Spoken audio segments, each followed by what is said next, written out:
ग्वालियर के नए आयाम पर जब चर्चा हो और बात युवाओं से ना की जाए, क्योंकि युवा और नए आयाम दोनों एक ही सिक्के के दो पहलू हैं। और आज ग्वालियर के प्रखर युवा की टीम हमारे साथ में मौजूद हैं। हमारे साथ में मौजूद हैं युवा नेता तुष्मुल झा जी, हमारे साथ मौजूद है युवा नेता देवेंद्र जी, हमारे साथ मौजूद हैं मितेंद्र दर्शन सिंह जी। तो ये इन युवाओं के साथ में हम चर्चा शुरू करेंगे। और सबसे पहले मैं स्वागत करता हूं आप तीनों का। आप ग्वालियर चंबल अंचल की युवा तरुणाई हैं। आपसे यहाँ के लोगों को बहुत उम्मीदें हैं। आप जो सोच रहे हैं वो शायद ग्वालियर का भविष्य होगा। आप जो करने वाले हैं या जो कर रहे हैं वो शायद ग्वालियर चंबल अंचल का भविष्य तय करेगा। इसीलिए आपसे चर्चा ज़रूरी हो जाती है। तो सबसे पहले चूँकि आप युवा है तो मैं ये जानना चाहूँगा कि क्या आपने वो फिल्म देखी है, नई फिल्म द कश्मीर फाइल्स देखी है? तो क्या आपके क्या विचार हैं उस फिल्म को लेकर, आप बताएं प्लीज़ तुष्मुल जी। मैंने इस फिल्म को अभी तक नहीं देखा है क्योंकि मेरे पिता का स्वास्थ्य पिछले कुछ समय से ख़राब था, तो मैं मैं काफ़ी व्यस्त रहा। अब आज इस फिल्म को देखने का कार्यक्रम मैंने इस कार्यक्रम के बाद रखा हुआ है। तो फिल्म के बारे में बात हो रही है, कश्मीर के बारे में बताया गया है और जो चीज़ें बताई गई हैं वो पहली बार हैं। कुछ लोग कह रहे हैं आधी अधूरी सच्चाई है। देखिए, इस फिल्म पर कोई भी टिप्पणी मैं इस फिल्म को देखने के बाद ही कर सकता हूँ। तो मुझे लगता है देवेंद्र जी ने इस फिल्म को कल देखा है तो बेहतर बता पाएंगे। अच्छा, आपसे चर्चा हो चुकी है कि देख लिए? हाँ, हमारी कल बात हुई थी। आपने बताया नहीं कि फिल्म कैसी है, आप क्या सलाह देते हैं? देखना चाहिए वो? कल मैं ग्वालियर के बहुत सारे समाज सेवी और संभ्रांत नागरिकों के साथ कल द कश्मीर फाइल मूवी को देखने गया था। और निश्चित तौर पर मैं जिस पार्टी का सदस्य हूँ वह पार्टी कश्मीरी पंडितों का जो मुद्दा रहा, जो उनके साथ बर्बरता उस समय में हुई, मेरे ख्याल से बर्बरता एक शब्द है, विस्तृत रूप से हम देखते हैं तो शब्द पर जाएंगे जिस प्रकार उनके साथ नरसंहार हुआ। और कल जब मैंने देखी तो निश्चित तौर पर जो फिल्म के डायरेक्टर बेबी अग्निहोत्री जी, उन्होंने निश्चित तौर पर जब 3 घंटे का समय होता है तो कुछ बता पाते हैं, लेकिन वो कुछ भी इससे पहले देश की जनता को नहीं पता था। क्योंकि जब वो घटना हुई 1990 में, उस समय मीडिया भी बहुत सीमित था, सोशल प्लेटफॉर्म हमारे पास नहीं थे। तो वो जो बातें थी, जो घटनाएं हुई, मतलब ऐसी घटनाएं मैं आपको क्या बताऊं। मतलब जब हम देखने जाएंगे मूवी को तभी हम बता सकते हैं कि कितनी बड़ी वो घटनाएं थी। और कश्मीरी पंडितों का जो मुद्दा था आज पूरे देश के सामने है। और इसी का नतीजा है कि आप किसी भी ज़िले में चले जाएं, अगर सिनेमा हॉल में द कश्मीर फाइल्स मूवी लगी है तो अब इस समय हाउसफुल चल रही है। ये अलग बात है कि कुछ राजनीतिक दलों में थोड़ी हड़बड़ाहट है, पेट में दर्द भी है कि ऐसा क्यों। अब ऐतिहासिक तथ्यों पर आधारित मूवी है। एक ऐराकी नाम का एक व्यक्ति है जिसकी आत्मकथा पे भी आधारित है। उन्होंने लिखा है कि मैंने ये कैसे किया कश्मीर में। ऐसे बहुत सारे अलग अलग पहलू हैं उसके, मुझे लगता है। लेकिन मुझे लगता है कि हम सबको देखनी चाहिए और ऐसी हिंसा ज़िंदगी में दोबारा ना हो, ये संदेश कहीं ना कहीं ये मूवी देती है कि हम सब हिंसा के प्रति खड़े हों। हिंसा किसी के साथ भी हो, कोई भी धर्म का हो, मैं ये नहीं कहता। हिंसा होती है, उसका कोई धर्म नहीं होता, मैं ऐसा मानता हूँ। ये कहा जा रहा है कि बीजेपी की विचारधारा से मेल खाती है फिल्म, इसीलिए इसको ज़रूर देखना चाहिए और इसीलिए शायद बीजेपी इसका पॉलिटिकल माइलेज लेना चाहती है। नहीं, देखिए, अगर आप ये बताइए, बीजेपी वाले टिकट तो किसी के घर भिजवा नहीं रहे हैं कि हम टिकट भिजवा रहे हैं कि आप मूवी को देखिए। जनता पर किसी का वश नहीं है। जब जनता वोट देती है तो उस समय भी किसी का वश नहीं होता है। जनता अपने आप में स्वतंत्र है। ये अच्छी बात है कि अगर उस मूवी को पसंद किया जा रहा है, आज युवा पीढ़ी वो देख रही है। जो घटना उस समय छुपाई गई, उस समय फारूक अब्दुल्ला जी वहाँ के मुख्यमंत्री हुआ करते थे, वो बीच नरसंहार के बीच में इस्तीफा देके चले जाते हैं। स्टेट में हाहाकार मचा हुआ है। तो आंखें बंद कर देने वाली बात थी उस समय के शासन और प्रशासन ने। जो हुआ वो बहुत गलत है और मुझे लगता है कि बहुत पहले ऐसी मूवी बननी चाहिए थी जिससे कश्मीर का सच सामने आ सके। और देर से ही सही, लेकिन आज कश्मीरी पंडितों के साथ जो हुआ वो पूरी दुनिया ने देखा है और मुझे लगता है कि आने वाले भविष्य में ऐसी घटना ना हो, इसके लिए संदेश ये मूवी कहीं ना कहीं हम सबको देती है। मितेंद्र जी, आपने देखी मूवी? आजकल कश्मीर फाइल्स जो है वो इतना चर्चा का विषय है, इतना मन था इस मूवी को देखने का। छोटे वाले भाई ने बोला कि भैया चलना है मूवी देखने, किसी कारणवश मैं 2 दिन कहीं चला गया। जब तक मैं आया उस 3-4 दिन में इस पिक्चर को जिस तरीके से कुछ दलों द्वारा, राजनीतिक दलों द्वारा इसका प्रमोशन किया गया, तो उसका जो भाव था उस प्रमोशन द्वारा खत्म कर दिया गया। जब पार्लियामेंट में कश्मीर फाइल्स के बारे में बोला जा रहा है तो ये जिस तरीके का प्रमोशन कुछ दलों द्वारा किया गया, और भी दल हैं जिन्होंने इस पे बात नहीं की। अब हम कश्मीर फाइल के बारे में और कश्मीरी पंडितों के बारे में समझते हैं। 1990 में, जैसे कि मेरे दुश्मन भाई ने कहा कि उन्होंने नहीं देखा और आपने कहा कि आधी अधूरी इंफॉर्मेशन, तो आधा अधूरा ज्ञान तो घातक हो, ज्ञान पूरा होना चाहिए। जब पिक्चर बने लंदन टॉप में सौरभ द्विवेदी जी ने जब विवेक जी से पूछा कि आधा अधूरा ज्ञान आपने इस पिक्चर में क्यों बताया, तो उन्होंने कहा, आप जाके देखिएगा, उन्होंने कहा कि अगर मैं पूरा ज्ञान देता तो पिक्चर 3 दिन की बन जाती। तो सवाल यह है कि कश्मीरी पंडितों के साथ हुआ क्या। 1990 में राष्ट्रपति शासन, जगमोहन मल्होत्रा जी जो कि भाजपा के थे, गवर्नर थे, वो वहां पहुंचे कश्मीर में, तो मिलिटेंट की जगह उन्होंने ट्रक भेजे कश्मीरी पंडितों को वहां से निकालने की जगह। आतंकवादियों के पास भेजना था, मिलिटेंट भेजे निकालने के लिए। दूसरा तथ्य, जब मनमोहन सरकार थी, और आपको एक रीसेंट चीज बताता हूं, 2015 में मेंबर ऑफ पार्लियामेंट के अंदर मोदी सरकार द्वारा यह कहा गया कि हम कश्मीर और पंडितों का पुनर्वास करेंगे वापस से। तो 2021 में अभी रिसेंटली पार्लियामेंट में फिर कहा, क्या कहा गया कि हमने 1990 से लेके 2021 तक कश्मीरों पंडितों को नौकरी दी और वहां पर उनका पुनर्वास किया।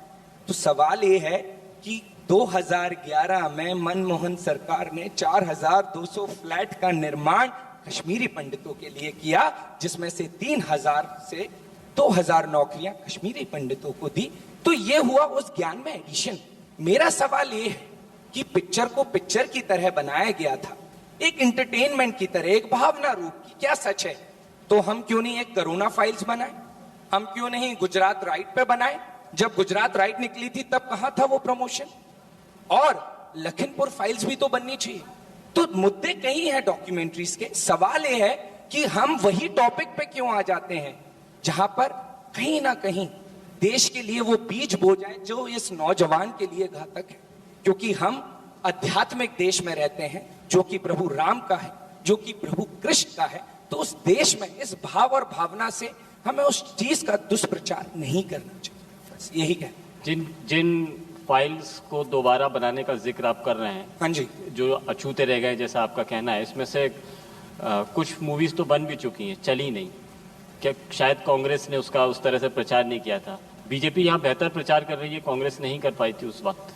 शायद आपने जैसे खुद आज अपने मुख से कहा, कुछ चीजें मुझे नहीं पता था कि कुछ फाइल्स बनी। तो अब आप सोचिए और ये जनता के युवाओं को, हमारे सभी बैठे हुए दर्शकों को सोचना चाहिए कि उनको क्यों नहीं चलाया गया और इनको क्यों चलाया जा रहा है और इसका प्रमोशन किया जा रहा है। आपका कुछ इंटरेस्ट जागा दुश्मन जी? मैं इसमें बस एक बात ऐड करूंगा कि कोई भी आज के समय में आप किसी के ऊपर भी कोई बात थोप नहीं सकते।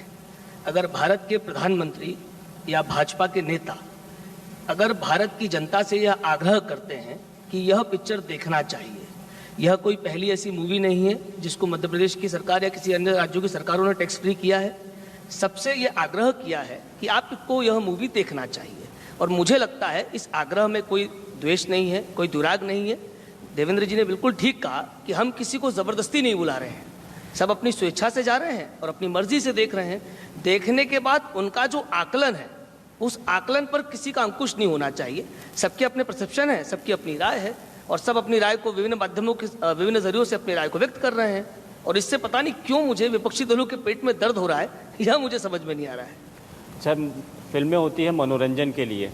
जब से ऐसे राजनीतिक विषय आने लगे हैं, विवादों में भी मूवीज़ पढ़ने लगी है, या यूँ कहे कि अपनी मूवीज़ को लोकप्रिय बनाने के लिए विवादित विषयों को फिल्मों का विषय बना दिया जाता है। क्या यह सही है? आप राजनेता भी हैं, मूवीज़ के बारे में अच्छी खासी परख रखते हैं, हम लोग समझ गए हैं आप लोग, तो क्या कहते हैं आप, क्या विवादों से जुड़ने के लिए इस तरह के विषय उठाए जाते हैं? सबसे पहले तुष्मुल जी आपसे।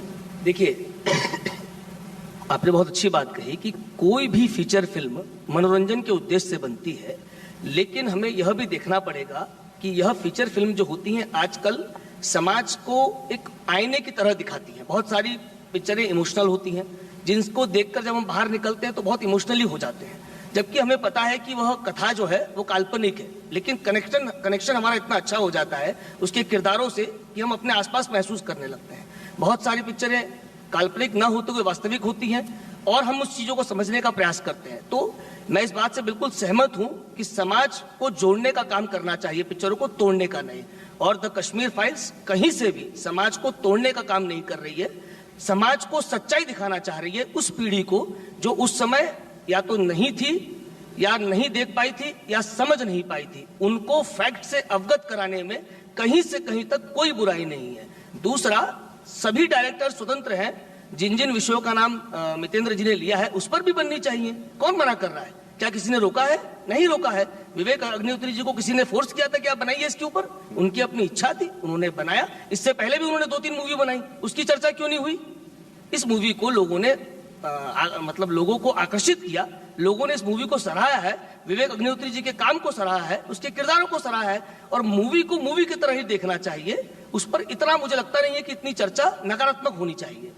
देवेंद्र जी आप बताइएगा। क्या देखिए, पहली बात तो चर्चाएं होती रहेंगी, ये अलग विषय है, लेकिन विवेक जी ने जो मूवी बनाई है वो मुझे लगता है कि कश्मीरी पंडितों से बात करके और जो तथ्य रहे उसमें उनको मानकर, और बहुत एक लंबी रिसर्च है, मुझे लगता है कि आपको भी उनको कार्यक्रम में बुलाना चाहिए कभी भी और उनसे बात करनी चाहिए कि कितने तथ्यों पर उन्होंने आधारित इस मूवी को बनाया। ठीक है, कोई पसंद करे ना पसंद करे वो अलग विषय है।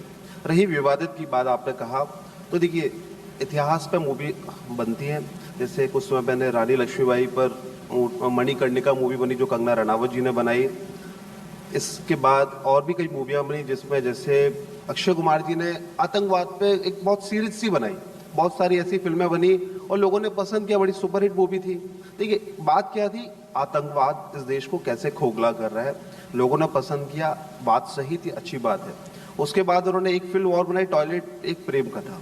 ठीक है, उसमें मैसेज था कि टॉयलेट हमारे घर में होना बहुत आवश्यक है, लोगों ने बहुत पसंद किया। सामाजिक सरोकार से जुड़ी हुई फिल्में भी बनना कुछ समय से स्टार्ट हुई हैं और हमें लगता है कि देश की जनता इसको संजीदे तरीके से ले रही है और वो पसंद भी कर रही है। और रही विवादित की बात, तो देखिए हर तरह के लोग हैं, कई बार कुछ ऐसे डायरेक्टर भी होते हैं जो तथ्यों को तोड़ मरोड़ कर पेश करते हैं, तो ये सब चलता है और सब स्वतंत्र है। ये किसी भी डायरेक्टर पर, किसी भी प्रोड्यूसर पर ना मेरा अधिकार है, ना भारतीय जनता पार्टी का अधिकार है और ना किसी और पार्टी का अधिकार है। वो स्वतंत्र है, वो किसी पे कुछ भी बना सकते हैं और पसंद करना ना करना ये देश की जनता का काम है। लेकिन ये बात अभी सही है, इस समय कहीं भी जाएंगे तो द कश्मीर फाइल्स को लोग पसंद कर रहे हैं। आप बताइए। मैं अपने बड़े भाई से निवेदन करूंगा कि प्लीज़ प्रधानमंत्री जी से निवेदन करें कि गुजरात राइट्स जब बनाई गई थी तो उसको क्यों बैन कराया गया, गुजरात में क्यों नहीं चलने दिया, तो थोड़ा सा तत्व वहाँ के भी नौजवान को पता चले कि हिंदुओं के साथ कितना नरसंहार हुआ था। OTT फ्री है, करोड़ों लोग देखते हैं, आप प्रमोशन करें, हमको भी दिखाएं एक बार। अब बात क्या है कि प्रमोशन करने की आदत हमने सीखी नहीं है, हम तो नीचे चलते हैं, जमीन पे चलते हैं। प्रमोशन की जो आदत है, मैं भाई की एक बात को ऐड ऑन करूंगा। अभी 2 पिक्चरें आई थी, एक आई थी चंडीगढ़ करे आशिकी, एक आई बधाई हो। दोनों एक बड़ी अच्छी मैसेज की मूवी है जिसमें युवाओं को ट्रांसजेंडर के भावनाओं के बारे में अवगत कराएगी, बधाई हो के अंदर होमोसेक्सुअलिटी एंड लेस्बियन के। तो सवाल यह है, जब ये भी इतने अच्छे मुद्दे हैं तो इसका क्यों नहीं प्रमोशन किया? सवाल सिर्फ अभी इतना है कि इतनी मूवी आ चुकी हैं, बन चुकी हैं, इसी के ऊपर क्यों प्रमोशन का? और जनता और युवा सब जानते हैं, हम और तीनों भाई आप सफाई दें उससे इसलिए कुछ नहीं होने वाला, क्योंकि दर्शक भी समझता है कि किस इशू पे क्यों प्रोपोगंडा किया जा रहा है, कहां किसका कनेक्शन किस भावनाओं से जुड़ा हुआ है। इसमें हम और आप बहस भी करेंगे, पर वो लोग समझदार हैं, क्योंकि आजकल हर व्यक्ति सोशल मीडिया, ट्विटर, फेसबुक सारी भावनाएं समझता है। तो मेरा सिर्फ एक भाव है कि हम हर चीज को एक इक्वालिटी से तोड़ें, सेक्युलरिज्म से तोड़ें। Secularism is a need of the country where we should focus on every part of. तो आप लोग क्या सेक्युलरिज्म को मानते नहीं हैं? देखिए, जैसा मैं तो आप सबसे पहले अब मूवी वाले विषय को पटाक्षेप करते हुए अंतिम एक लाइन कहूंगा कि लगभग 60 करोड़ के आसपास का बिजनेस ये मूवी कर चुकी है। लगभग 100 करोड़ के आसपास का बिजनेस कर चुकी है, और न जाने ये कितने रिकॉर्ड तोड़ेगी। इसके लिए भारत की 130 करोड़ की जनता बधाई की पात्र है। मुझ जैसे कुछ लोग जो कहीं उलझ गए थे, नहीं देख पाए हैं, उन लोगों को तुरंत देखना चाहिए, उसके बाद उसको सराहना भी चाहिए और विवेक अग्निहोत्री जी को धन्यवाद देना चाहिए। मैं आपसे ये कह रहा था कि जिस तरह से मितेंद्र ये कह रहे हैं, बात कर रहे हैं कि सेक्युलरिज्म पर बेस्ड फिल्म बनने चाहिए, तो क्या आप सेक्युलरिज्म को पसंद नहीं करते हैं इस वजह से? देखिए, क्या बनना चाहिए और क्या नहीं बनना चाहिए ये मैं और आप कैसे तय कर सकते हैं? नहीं, उन्होंने यह आरोप एक लगाया। कमर्शियल इंडस्ट्री है। क्या मितेंद्र जी को कोई कंफ्यूजन है क्या? नहीं, मैं मितेंद्र जी की बात पर जाऊंगा ही नहीं। मैं तो ये कहूंगा कि ये कमर्शियल इंडस्ट्री है। आपका न्यूज चैनल क्या दिखाएगा और क्या नहीं दिखाएगा ये मैं तय कर सकता हूं क्या? मैं तो वह देखूंगा जो आप दिखाएंगे। तो कौन क्या बनाएगा यह उसका अधिकार है, और उसके अधिकार में मैं नहीं जाऊंगा। मैं क्या देखूंगा ये मेरा अधिकार है, और मेरे अधिकार को मुझसे कोई छीन नहीं सकता है। तो मुझे वही देखना है जो मुझे पसंद है, आप मत देखिए। और मितेंद्र जी, अगर लोग पसंद कर रहे हैं इस मूवी को, इस तरह की भावनाओं को, तो भी आपको परेशानी है? मैं आपको एक बड़ी अच्छी बात बताता हूं, इस पिक्चर के अंदर जो भाव और भावनाएं हैं वो इस तरीके से दिखाई गई हैं कि किरदारों की तारीफ बिल्कुल बनती है। अनुपम खेर अपने आप में बहुत अच्छे एक्टर, मिथुन चक्रवर्ती जी बहुत अच्छे एक्टर हैं। तो जब एंटरटेनमेंट की बात आती है, I am an entertainment lover. शानदार तरीके से जिस भाव और भावनाओं को प्रस्तुत किया गया है, सराहनीय का कार्य। और बिल्कुल मैं यही निवेदन करूंगा और अपने भाई से भी कहूंगा कि जिस तरीके से ये पिक्चर बनाई जा रही है, आने वाले समय में जब और भी पिक्चरें कई मुद्दों पे बनाई जाएगी, और मैं आपके चैनल के माध्यम से बैठूंगा कभी यहाँ, तो वही पूछूंगा कि वो प्रमोशन का दौर, क्योंकि समय तो ऐसे घूमता है, फिर कहीं मिलेंगे, फिर कहीं बात होगा, तो जब दूसरी फाइल्स आएंगी तो हम तब उसकी चर्चा को आगे बढ़ेंगे। अच्छा, ये मूवी यदि सेक्युलरिज्म पर नहीं है तो फिर किस इज्म पर है? क्या सैफ्रोनिज्म? अब आप मसाला ढूंढ रहे हैं और हम तीनों भाइयों को डिबेट को एक अलग मुद्दे पे लेके जाना चाह रहे हैं। मैं आपकी ही बातों को एक आप यदि आप नहीं, इनसे मैंने तो पूछ रहे हैं सेक्युलरिज्म बात, वर्ड को तो मैं ये इक्वालिटी से जानना जुड़ा, चाहता अगर आपको मुद्दा कहीं और खींच के ले जाना है तो हम तीनों इतना समझदार हैं कि हम बनाने का काम करते हैं, बिगाड़ने का काम नहीं करते। मुझे बिल्कुल शक नहीं है कि आपकी समझदारी पर, आप लोग बहुत समझदार हैं, और आपके विचारों से ग्वालियर की जनता, मध्य प्रदेश, छत्तीसगढ़ की जनता अवगत भी हो रही है। आप बुद्धिजीवी हैं और उस तरह के विचार भी रखते हैं, आपके विचार परिपक्व भी है, उसमें कोई किसी बात का कोई संदेह नहीं है। धन्यवाद।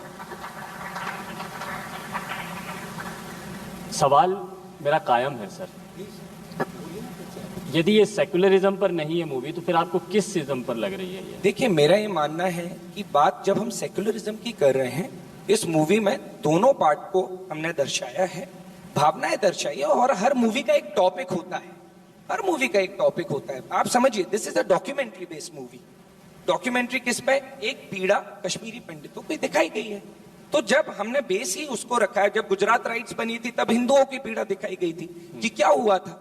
तो हर मूवी का एक टॉपिक होता है। जैसे मैंने ट्रांसजेंडर की बात की, वो क्या है, वो सेकुलर भाव आ गया, राइट? तो हर एक भावनाओं पे मूवी बन रही है। ये हिंदू भाव पे है तो कुछ सेकुलर भाव पे है, तो हर एक भावनाओं को जोड़ के अब हम उन भावनाओं पर राजनीतिकरण करें तो वो गलत है, क्योंकि ये मुद्दे राजनीतिकरण के नहीं है, ये देश बनाने के मुद्दे हैं, ना कि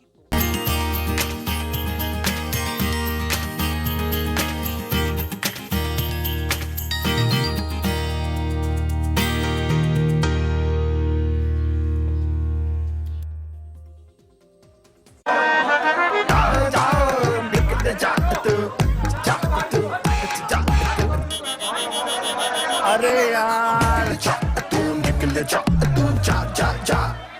कोरोना का हाथी तो निकल गया, बस पूंछ बाकी है। कुछ दिन और कोरोना से बच के संभल के फोर्ट, अपनी मौज मस्ती के दिन आएंगे।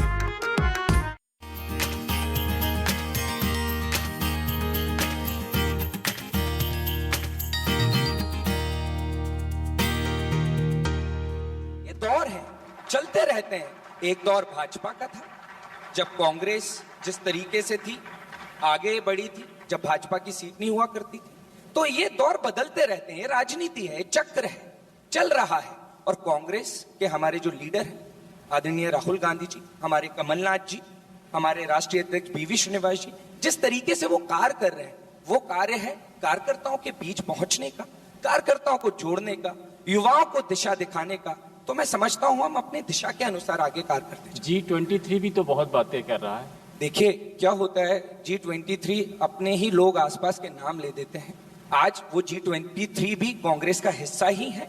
नाराजगी होती है तो नाराजगी हर दल में होती है, और आज वो अपनी भावनाओं से अवगत करा रहे हैं। तो आपने देखा भी होगा कि सोनिया गांधी जी की हर एक व्यक्ति से 1-on-1 मीटिंग पिछले 4 दिन से चल रही है। कांग्रेस के बड़े लीडर्स, दिग्गज लीडर्स बीजेपी से लड़ने की बजाय आपस में ही जो चल रहा है, विवाद जैसी स्थिति कह लें, असहमति जैसी स्थिति कह लें, तो कहीं शक्ति खत्म तो नहीं हो रही, आपस में ही जूझे जा रहे हैं। और ये इसलिए मैं पूछ रहा हूँ कि ये युवा नेता इस तरह के ऊपर जो विवाद चलते हैं उसको लेकर क्या सोचता है? देखिए, जो युवा नेता है वो अपने कार्य के प्रति पूर्ण भाव और भावना और जुनून और शिद्दत से लगे हुए हैं।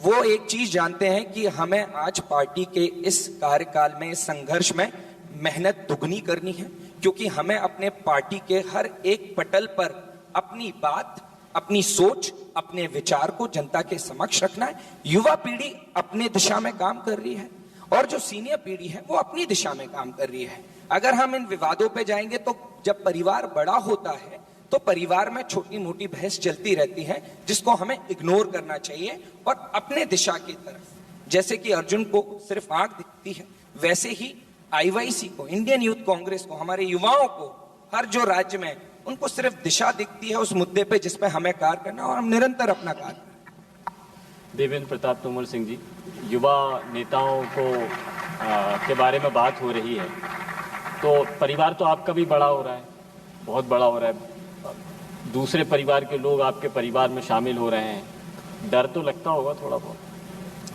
देखिए, भाजपा एक कैडर बेस्ड पार्टी है, और अगर हम कांग्रेस की बात करते हैं तो कांग्रेस की स्थिति आज इसलिए खराब है कि वो व्यक्तिवादी पार्टी है। और जिस प्रकार का आपने अभी देखा होगा, धीरे धीरे व्यक्तिवादी जो पार्टियां हैं वो समाप्ति की ओर हैं। आपने उत्तर प्रदेश के चुनाव में देखा मायावती जी की क्या स्थिति है, आपने अखिलेश जी की भी स्थिति देखी क्या स्थिति है, और कांग्रेस की भी स्थिति कमोवेश वैसी ही है जैसी और पार्टियों की स्थिति होती जा रही है। एक ऐसी पार्टी जो इस देश की सबसे बड़ी पार्टी हुआ करती थी और आज आंकड़ों नंबर 2 में नहीं आ पा रही है, स्थिति ये है आंकड़ों में। तो होता क्या है कि जब भी व्यक्तिवादी पार्टी होती है तो उस पर आपने देखा होगा, कांग्रेस के कभी आप पोस्टर देखोगे तो क्या लिखा होता है कि कमलनाथ जी समर्थक, सोनिया गांधी समर्थक, राहुल गांधी जी समर्थक, प्रियंका गांधी समर्थक। भारतीय जनता पार्टी में यह अंतर है कि यहाँ कोई किसी का समर्थक नहीं होता है। यहाँ अगर विचार को लेके हम आगे बढ़ते हैं, दीनदयाल जी जैसे विचारक हमारे यहाँ हुए, पंडित श्यामा प्रसाद मुखर्जी जैसे विचारक हुए, और इतने सारे राष्ट्रीय अध्यक्ष हुए जिनको कई लोग जानते हैं, नहीं जानते, लेकिन किसको जानते हैं? भारतीय जनता पार्टी को जानते हैं और आगे भी जानेंगे। तो फर्क यही होता है कि जो विचार से मजबूत होता है, विचार को लेके आगे बढ़ता है, वो ना किसी से डरता है ना आगे पीछे मुड़कर देखता है। रही बात नए मेहमानों की, तो निश्चित तौर पर जब नए मेहमान आते हैं तो हमें डर इसलिए नहीं लगता क्योंकि हम जानते हैं कि अगर विचार को आत्मसात करेंगे तो वो भारतीय जनता पार्टी में सर्वाइव कर सकते हैं। अगर विचार को आत्मसात नहीं करेंगे तो बहुत लंबे समय तक भी भारतीय जनता पार्टी में काम करना उनके लिए ठीक नहीं हो, ठीक मतलब उनके लिए कमोबेश अच्छा नहीं होगा, क्योंकि वो जानते हैं कि हम अगर विचार से नहीं जुड़ सकते हैं तो हम काम नहीं कर सकते। क्योंकि ये भारतीय जनता पार्टी है, हजारों लाखों करोड़ों कार्यकर्ता आज इसमें काम करते हैं और जीरो से लेके आज 400 तक पहुंचे हैं, तो कहीं ना कहीं विचार हमारा मजबूत था। तो उस विचार को लेके आगे हम लोग बढ़ रहे हैं। आपको तुष्मुल जी मैं आपसे पूछूंगा, युवा नेताओं के बारे में चर्चा चल रही है ख़ास तौर पर बीजेपी में। आपके पिता ने सब कुछ अपने पार्टी को दे दिया, बहुत जीरो से उन्होंने शुरू किया था, मध्य प्रदेश बीजेपी के अध्यक्ष रहे, राष्ट्रीय उपाध्यक्ष तक पहुंच गए, लेकिन बीच में उन्हें कहना पड़ा कि कभी कभी पोखरण विस्फोट भी हो जाते हैं। तो आपको भी लगता होगा कि कहीं ऐसे हादसे आपके जीवन में तो ना हो जाएं? बहुत संवेदनशील प्रश्न बहुत आसानी से आपने पूछ लिया। पोखरण विस्फोट को शायद समझ नहीं पाए आप लोग। यही तो इस पार्टी की खासियत है कि यहाँ पर निर्णय कितने गोपनीय तरीके से और कितने संवेदनशील तरीके से होते हैं कि बड़े से बड़े निर्णय में जो व्यक्ति प्रभावित हो रहा है और जिस व्यक्ति के हित में हो रहा है और जिस व्यक्ति को नई जिम्मेदारी पर दिया जा रहा है वह भी इससे परिचित नहीं हो पाता है। तो यह तो इस पार्टी की खासियत है, उस पर प्रश्न चिन्ह नहीं होना चाहिए, उस पर तो गर्व होना चाहिए। और यही हमें कांग्रेस से अलग करता है, यही हमें देश के सारे राजनीतिक दलों से अलग करता है कि यहाँ निर्णय की प्रक्रिया है। यहाँ निर्णय सुबह उठकर आज ये निर्णय करना ऐसा नहीं होता है, यहाँ सतत प्रक्रिया चलती है और जीरो से ऊपर उठकर एक निर्णय का प्रोसेस है। तो पोखरण विस्फोट शब्द कोई गलत शब्द नहीं था। और इस वक्त में जो बातें कही जा रही हैं कि परिवारवाद से दूर रहना है, तो मोदी जी ने तो पिछले दिनों बड़े जोर शोर से कहा है। देखिए, प्रश्न आपका कंप्लीट हो गया।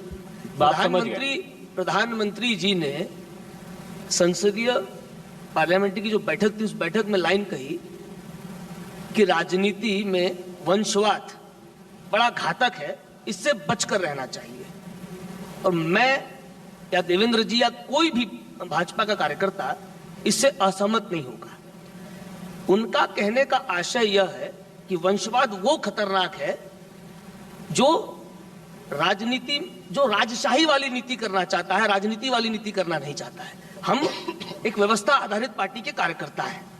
दूसरी बात कि हमारे यहाँ न नेता थोपे जाते हैं और न हमारे यहाँ जनता मतलब कार्यकर्ता तय करते हैं, हमारे यहाँ व्यवस्था तय करती है। अगर मैं अपनी बात करता हूँ, अगर मान लीजिए कि मैं काम कर रहा हूँ भारतीय जनता पार्टी में 7-8-10 वर्षों से काम कर रहा हूँ, मुझे अगर मेरे संगठन को, मेरे पार्टी को और मेरे कार्यकर्ताओं को पार्टी के यह लगेगा कि यार तुष्मुल यह काम करने के लिए उपयुक्त है, तो मेरी पार्टी तय करेगी, चाहे वो चुनावी राजनीति की बात हो या संगठन में किसी दायित्व की बात हो। और अगर उनको नहीं लगेगा तो तुष्मुल कितने भी प्रयास कर ले, यहाँ साम दाम दंड भेद नहीं चलता है। यहाँ सिर्फ एक ही चीज चलती है, वह है योग्यता। उस योग्यता के आधार पर आपका आकलन होगा, आप किसी के पुत्र हैं या सामान्य से कार्यकर्ता है। योग्यता है तो आपका स्वागत है, योग्यता नहीं है तो आप घर बैठ सकते हैं। मैं कुछ उदाहरण देता हूं आपको तुष्मुल जी, आप भी ध्यान से सुनिएगा, जवाब आपसे भी जानना चाहेंगे हम कि कुछ उदाहरण को कि विधानसभा इलेक्शन के दौरान गौरी शंकर बिसेन जी की बेटी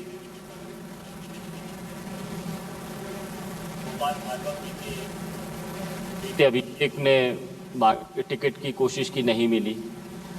टिकट मिली कैलाश विजयवर्गीय को भी, तो कैलाश विजयवर्गीय जी को टिकट नहीं मिली। ये ऐसे उदाहरण हैं जो ऐसा लगता है कि शायद क्राइटेरिया बना लिया गया है कि नेता पुत्रों। राजनीति में कोई इच्छा रखना गलत है क्या? राजनीति में किसी उद्देश्य की प्राप्ति करना गलत है? अगर अभिषेक भार्गव जी ने या मौसमी जी ने टिकट मांगा तो क्या अपराध कर दिया? प्रश्न यह है कि जब नहीं मिला तो क्या उन्होंने विरोध किया या पार्टी के एक सच्चे कार्यकर्ता की तरह अपने काम को किया? यही अंतर है। मांगना गलत नहीं है, नहीं मिलने पर समर्पित कार्यकर्ता की तरह जिसे मिला उसके लिए कार्य करना, यह हमें अलग बनाता है, यह हमें कांग्रेस से अलग करता है। देखिए, टिकट मांगना, दावेदारी जताना, पहली बात तो भारतीय जनता पार्टी में यह परिपाटी है कि ऊपर बैठे हुए हमारे वरिष्ठ नेता खुद ही आपके बारे में ये तय करते हैं कि आपको कहाँ क्या करना है, चाहे संगठन की राजनीति में भेजना हो, चाहे चुनावी राजनीति में भेजना हो। पहली बात तो जो निर्णय है वो ऊपर ही होता है। रही टिकट मांगने की, दावेदारी जताने की बात, तो निश्चित तौर पर जब विवाह होते हैं, जोश और उमंग होती है तो वो भी करते हैं। लेकिन मैं जैसे अपने पिता के बारे में कहूँ तो जब बीच में ग्वालियर से वो एमपी थे, फिर उनका जब चुनाव लड़ने का जब विषय आया तो कभी कहा कि भोपाल से आपको लड़ना है, कभी मुरैना से लड़ना है, 2-3 जगह की बात उस समय रही। तो उन्होंने भी ये कहा कि मुझे नहीं पता कि मुझे कहाँ से लड़ना है, ऊपर से तय हो जाएगा, मैं वहाँ से नामांकन भरने आ जाऊँगा।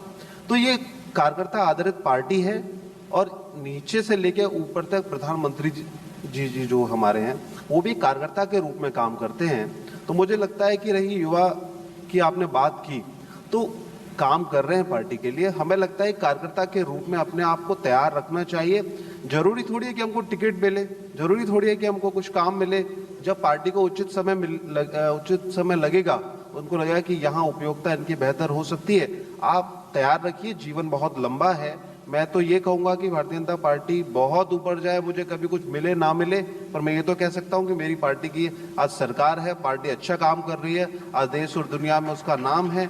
मोदी जी इस देश के ही नहीं, इस समय इंटरनेशनल लेवल पर एक अपना नाम हिंदुस्तान का आगे बढ़ा रहे हैं। हमारे लिए यही बहुत बड़ी बात है। आप लोग जब राजनीतिक गतिविधियों में रहते हैं, आप दिमनी जाते हैं, मुरैना जाते हैं, दिमनी जाते हैं, तो अक्सर आपके टिकट की चर्चाएं होती कि वहाँ से आपको टिकट के दावेदार हैं। सिंगरौली आप दौरे करते हैं तो आपके जिंदाबाद के नारे लगते हैं, रैलियाँ निकलती है बड़ी बड़ी, फूल मालाएँ पहनाई जाती हैं आपको, तुष्मुल जी। तो ये जो राजनीतिक यात्रा को आगे बढ़ाने का सिलसिला होता है, जो उसमें उत्साह फूंकने का काम करते हैं आपके जिंदाबाद के नारे, और ऐसे में टिकट की आस, फिर टिकट का ना मिलना, तो थोड़ा सा तो निराशाजनक लगता होगा। आपको दिक्कत हमारे जाने से है या माला पहनने से है? नहीं, मुझे परेशानी किसी चीज़ से नहीं है। ठीक है। एक सामान्य सी प्रक्रिया है कि राजनेता दौरे कर रहे हैं, टिकट के दावे कर रहे हैं और टिकट नहीं मिलती है, तो निराशा एक मानवीय स्वभाव है। निराशा तब होगी जब मन में, बहुत अच्छी बात कही देवेंद्र जी ने, जब भाव आएगा टिकट का। यहाँ भाव सिर्फ काम करने का है। जो देख रहे हैं, जो तय कर रहे हैं, वे तय करेंगे जब करना होगा। और टिकट के लिए राजनीति थोड़ी कर रहे हैं। मेरे पिता तो कभी नहीं लड़े चुनाव, 63 वर्ष के हो गए, प्रदेश अध्यक्ष के पद तक पहुंचे ना, 2 बार पार्टी ने सर्वोच्च सदन में भेजा ना, तो फिर टिकट की आस क्यों रखना? आपकी काबिलियत अगर होगी तो आपको बुलाया जाएगा, बात की जाएगी, लोग तय करेंगे, कार्यकर्ता तय करेंगे। मैं कौन होता हूं मेरे बारे में निर्णय लेने वाला? काबिलियत का पैमाना क्या है जी? काबिलियत का पैमाना क्या है? काबिलियत का पैमाना है आपकी स्वीकार्यता, आपकी बुद्धिमत्ता, जनता के बीच में किस तरह काम कर रहे हैं, कितना काम कर रहे हैं, किसके लिए कर रहे हैं, कितनी देर तक कर रहे हैं, कितनी देर तक कर रहे हैं। और जो जिनको तय करना है वो कॉपी पेन लेके बैठे हुए हैं, डेली देख रहे हैं हमारे कामों को। यहाँ आकलन बहुत बड़े स्तर पर होता है। किसी एक व्यक्ति विशेष को प्रभावित करने के लिए हम राजनीतिक जीवन में नहीं है। हम राजनीतिक जीवन में समाज को प्रभावित करने के लिए है, समाज के लिए है। और समाज तय करेगा कि हमारा भविष्य राजनीतिक जीवन में किस तरह होगा और क्या होगा। मितेंद्र दर्शन सिंह, आपके पिता भी बहुत टिकट के लिए प्रयासरत थे, आप कहाँ से हैं? मैं आपको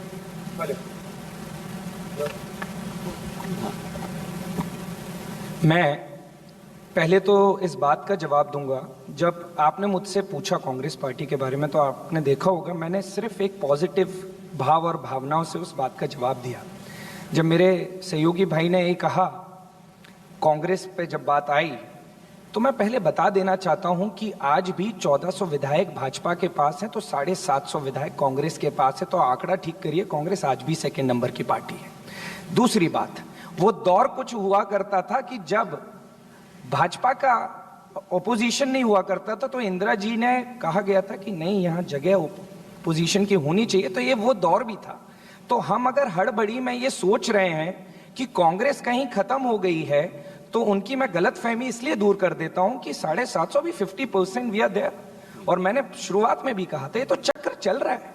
आज आपका चल रहा है, वापस हमारा आना है। 10 साल बाद मैं ये समझता हूं आने वाले यही 2 साल बाद जो विस्फोट होने वाला है वो शायद समय बताएगा क्या रखा हुआ है। अब आप आ जाते हैं वंशवाद की बात पे। आप मेरे भाई ने, बड़े भाई तुष्मुल भाई ने योग्यता की बात की, तो मैं आज जनता और युवाओं के सामने पूछना चाहता हूं, क्या ये मेरे दोनों भाई योग्य नहीं है? योग्यता में कहीं कमी है? जितना मैं दोनों को जानता हूं व्यक्तित्व, बहुत योग्यता है मेरे दोनों भाइयों में, और मैं हृदय से कह रहा हूं ये बात, कोई राजनीतिक, क्योंकि मैं पर्सनली जानता हूं। अब मुझे ये बताइए, वो अमित शाह जी के बेटे जय शाह में क्या योग्यता है जो बीसीसीआई का सेक्रेटरी बने बैठे? क्या योग्यता? उन दोनों से ज्यादा योग्यता मेरे भाइयों में। व्हाट, क्या रणजी खेले? एक्सपीरियंस है उनके पास? ऐसा तो मत करिए।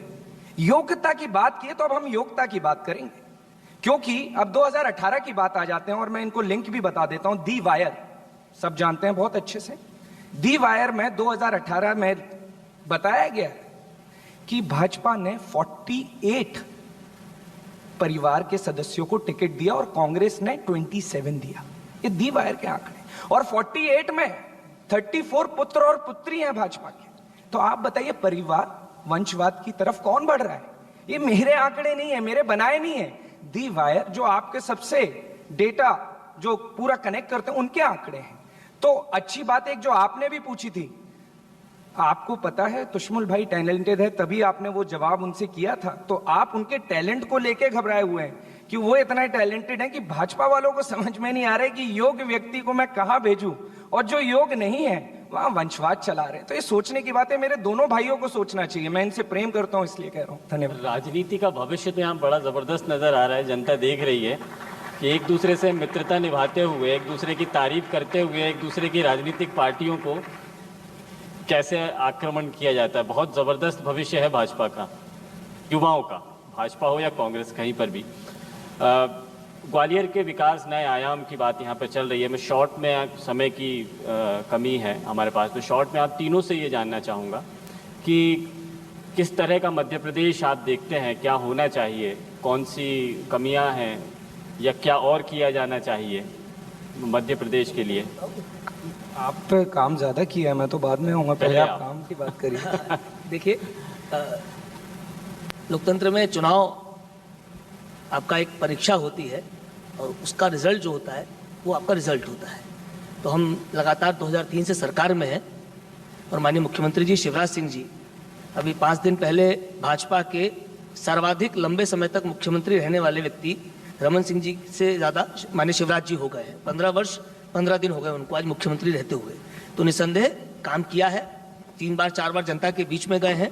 और रही बात कामों की, तो ऐसा कोई क्षेत्र नहीं है, ऐसा कोई क्षेत्र नहीं है जहां पर माननीय मुख्यमंत्री जी की सरकार, जहां पर भाजपा की सरकार गरीब के हित में न सोच रही है। ऐसा कोई क्षेत्र बचा नहीं है, चाहे वो किसान हो, चाहे वो लाडली लक्ष्मी योजना के रूप में हो, चाहे प्रधानमंत्री मुद्रा योजना हो, चाहे प्रधानमंत्री ऋण योजना हो।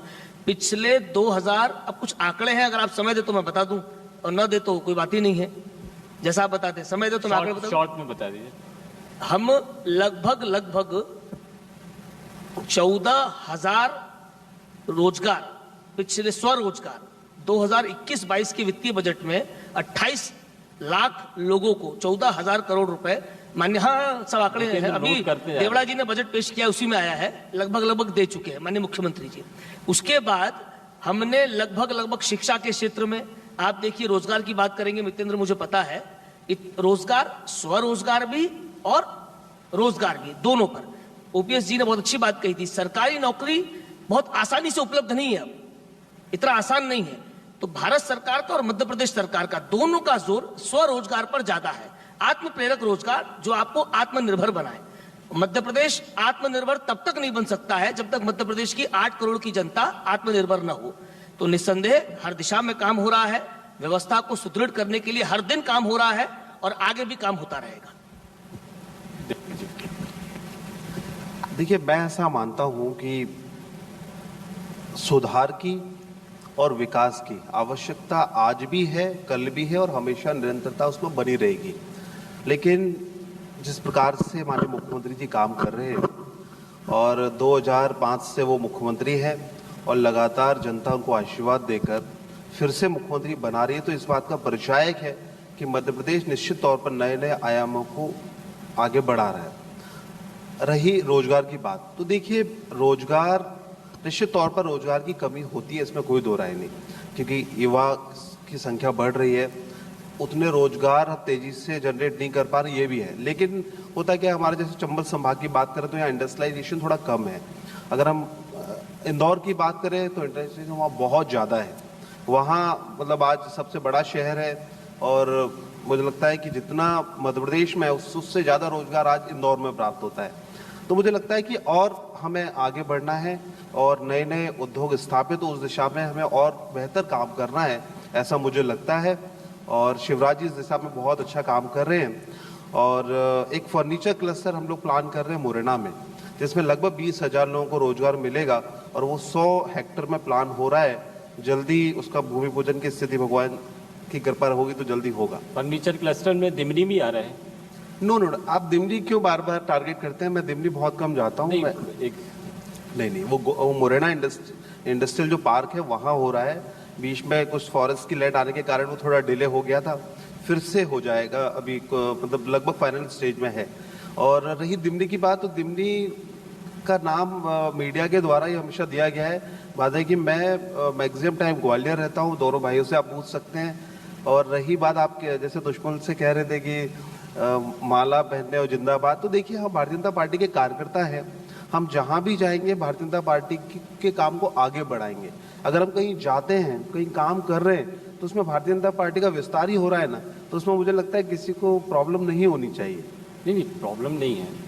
सवाल दुश्मन जी ने कहा था, तभी मैंने बताया था, समस्या जैसी कोई चीज़ नहीं। आपने माइक उठाया, तीर उठाया है तो तीर निकलेगा। मैं बस देवेंद्र जी की बात में ऐड कर दूं, शायद देवेंद्र भाई भूल गए, आदरणीय नरेंद्र सिंह जी के ही प्रयास से, माननीय मुख्यमंत्री जी के प्रयास से, उनके आग्रह, नरेंद्र सिंह जी के आग्रह से, ग्वालियर में ही अभी इंडस्ट्रियल एरिया जो हमारा मालनपुर है, जहाँ पर बहुत सारी फैक्ट्रियाँ बंद हो गई थी, वहाँ अगले कुछ समय में लगभग 400 करोड़ रुपए का इन्वेस्टमेंट हो रहा है और लगभग 6,000 के रोजगार। वहाँ 12-13 बड़ी कंपनियां, लगभग 40 हेक्टेयर जमीन सरकार ने बहुत कम दामों में उनको दी है, बहुत कम दामों में। उसका 25% पैसा वो सारी कंपनियां जमा कर चुकी हैं। मध्य प्रदेश में लगभग 3 करोड़ आयुष्मान कार्ड स्वीकृत हैं। उन लोगों से पूछिए जिनको 5 लाख रुपए तक का इलाज जब किसी अस्पताल में जाते हैं और बोलते हैं कि आपका ये आयुष्मान कार्ड से होगा, तो उनके चेहरे की मुस्कुराहट तो मुझे लगता है झूठ नहीं बोलेगी। वो जो दुआएं देते हैं ना मुख्यमंत्री जी को और नरेंद्र मोदी जी को, उन दुआओं का कोई मूल्य नहीं है। मेडिकल में हम अभी 13 सरकारी मेडिकल कॉलेज हैं मध्य प्रदेश में, अगले साल तक 22 मेडिकल कॉलेज हो रहे हैं। नर्सिंग में 315 सीटें हैं मध्य प्रदेश में, इस साल के बाद 820 सीटें हो जाएंगी मध्य प्रदेश में। मुझे लगता है ये सारी बातें विकास की परिभाषा को परिभाषित करने के लिए पर्याप्त है। और भी बहुत कुछ बोला जा सकता है, पर समय की कमी है। जितना तो आपने चंबल बताया का है, बहुत लंबे समय से जो मांग थी, चंबल का पानी ग्वालियर आए, हाँ। तो अभी मुरैना तक के टेंडर हो गए हैं, लगभग काम स्टार्ट होने वाला है और उसको ग्वालियर से भी जोड़ने का काम हम कुछ दिन में करने वाले हैं।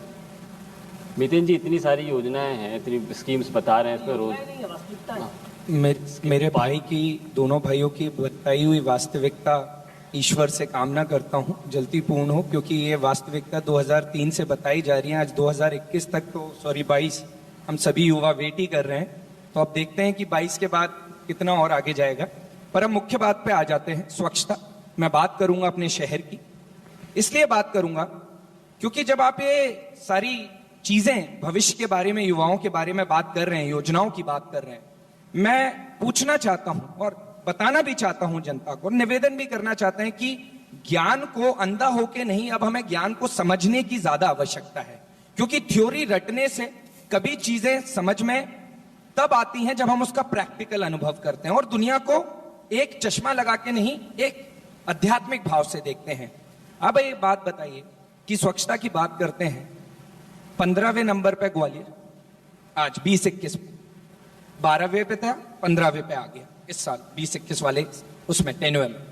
मैं ये पूछता हूं, जो प्रोजेक्ट उदय की फंडिंग थी 2008 में सेजवलकर जी ने जो पानी की योजना के लिए बनाई थी, उस फंड की सफाई की, स्वच्छ रेखा, स्वर्ण रेखा के फंड की सफाई की, व्यापम द्वारा युवाओं के भविष्य की सफाई की, सिंहस्थ घोटाले द्वारा आस्था की सफाई की, ट्रक घोटाले द्वारा रेत की सफाई की।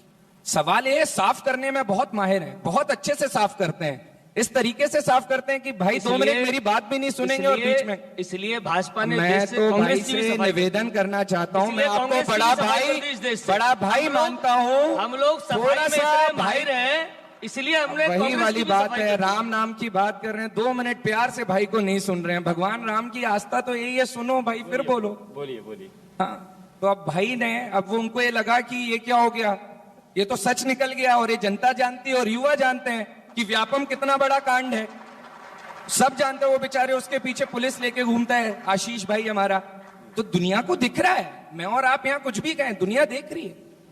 और रही बात सरकार की, आपने 15 महीने बाद सरकार तोड़ा, जनता ने अपना मत दिया था, ये सब जानते हैं। अब फिर आप उस पर 2 राय देंगे, वो राजनीतिक राय हो सकती है, पर सत्यता ये थी कि जनता ने कांग्रेस की सरकार बनाई थी, कमलनाथ जी की सरकार बनाई थी। आप जितने युवा यहां बैठे हैं, एक सवाल का जवाब दे दीजिए कि इस 15 साल में एक इंडस्ट्री यहां ग्वालियर शहर में आई, एक इंडस्ट्री, आप मुझे बताइए ना।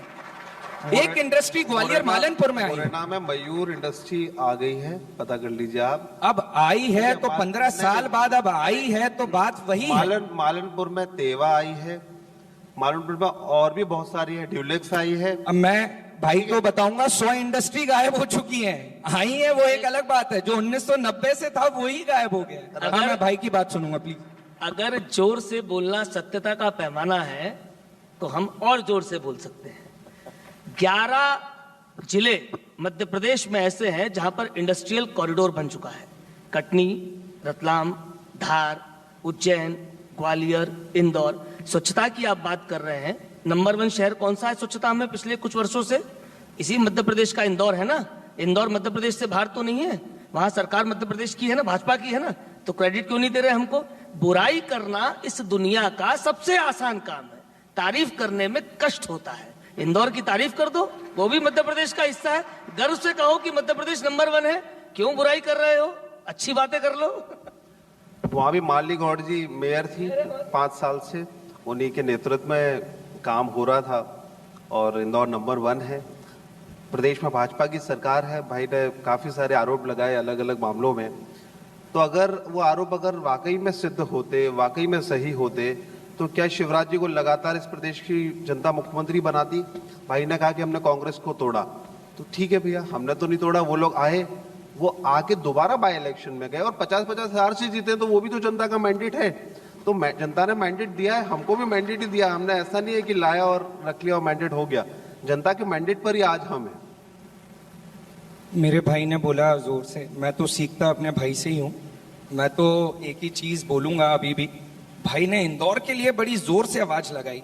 साहब ग्वालियर में रह रहे हैं, थोड़ा ग्वालियर के लिए भी आवाज लगा लो भाई, ये मेरा शहर है, ये आपका शहर है, हमारा शहर है, क्यों इंदौर जा रहे हो, कटनी जा रहे हो? आज स्वच्छता का काम कटनी और इंदौर में नहीं है। इंदौर में बैठा होता तो मैं तारीफ करता, क्या बात है, इंदौर नंबर 1। अरे ग्वालियर नंबर 15 पे, उसको चिल्ला के क्यों नहीं बता रहे? आप समझिए, यही इनकी क्वालिटी है, जो करते हैं उसको 100 बार मार्केट, और जहां नहीं हाँ हमने, तो ये तरीके हैं। मैं भी सीखूंगा दुश्मन भाई के पास कभी। नहीं, ग्वालियर भी प्रयास कर रहे हैं। और देखिए क्या होता है कि केवल शासन और प्रशासन से ही सब कुछ नहीं होता है, ये जनता में जन जागरण होना चाहिए। और आज इंदौर में, इसमें राजनीति वाली कोई बात नहीं है, मैं भी इंदौर जाता हूँ। अभी प्रेस्टीज के मालिक हैं देवेश जैन जी, मैं उनके यहाँ मिलने गया तो उनके फादर को अभी अवार्ड दिया था प्रधानमंत्री जी ने। तो जब मैं उनके यहाँ गया तो उन्होंने कहा कि अच्छी बात यह है कि शासन ने प्रयास किया, वहाँ के लोगों ने उसको आत्मसात किया।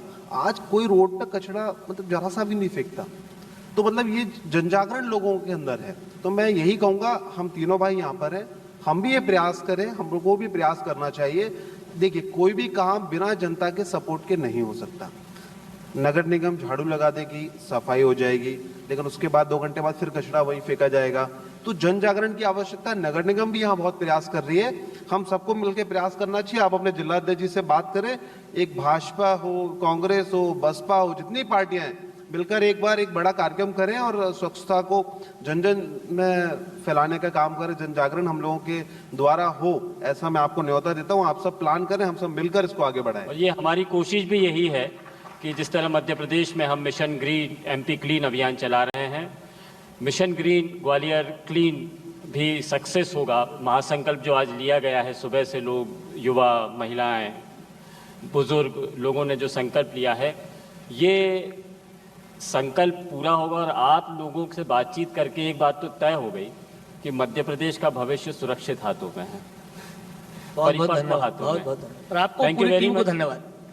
Thank you very much Tushmul Jha ji, thank you very much Devendra Pratap आपने सिंह हमको तोमर जी, तीनों भाइयों को यहाँ बुलाया उसके लिए बहुत बहुत धन्यवाद।